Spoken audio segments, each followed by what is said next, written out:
Today here we show a DMU 50 Evolution, 18,000 RPM, HSK 63A spindle, very low programming hours.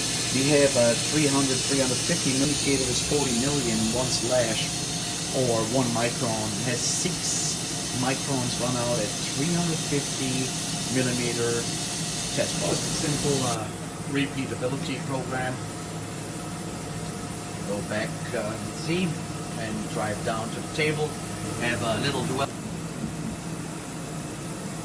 Now we go front to back. Same here in Y direction of the table. See here again. It's a 1 micron indicator of 40 millions. We did X to B table surface. Now we do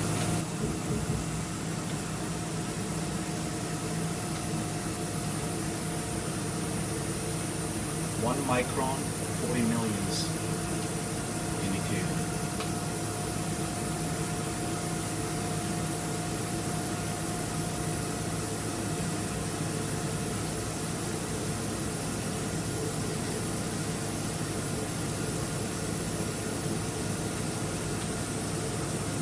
Check here in X, left and right.